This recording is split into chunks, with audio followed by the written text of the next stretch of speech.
As we look at that vision, here's what we need to appreciate.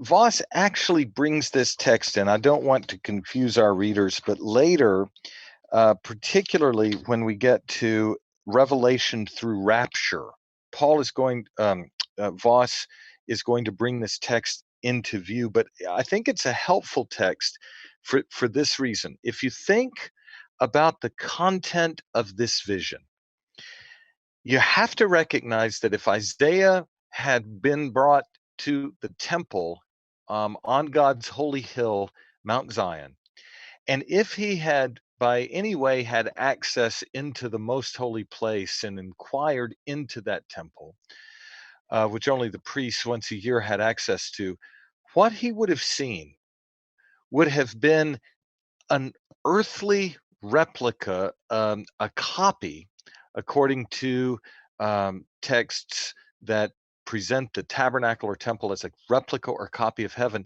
He would have seen the Ark of the Covenant. He would have seen the outstretched wings of cherubim carved by the hands of men.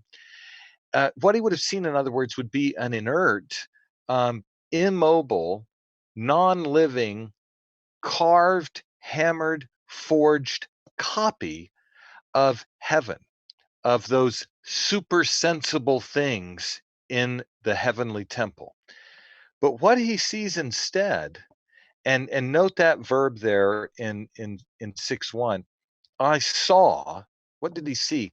Well, he saw the Lord sitting upon a throne, high and lifted up, and the train of his robe fills the temple. And above him stood living seraphim, crying out in worship with wings that cover eyes and wings that cover face and feet and so on, um, calling to one another antiphonally, holy, holy, holy is the Lord God of hosts. Heaven and earth, the whole earth is full of his glory. So here's what we have to start to recognize. In a prophetic vision, when a prophet sees something, the things that are veiled in an invisible heavenly realm are in some form or mode made visible to the prophet. Now, the forms in which these things are made visible, we're going to look in details, and some of it seems arcane. I understand that.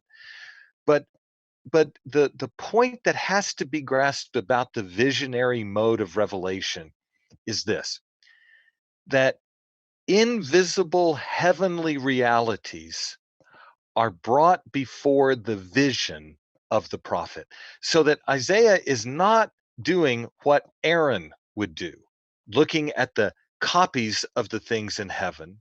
He's not doing what Moses would do, or even a high priest serving in the first temple would do.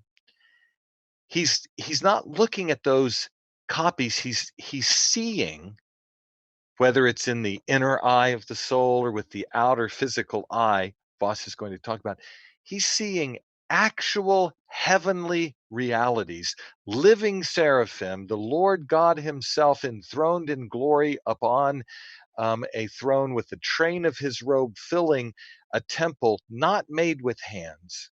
But as Isaiah 66:1 says, heaven is my throne. He's actually seeing supersensible heavenly things.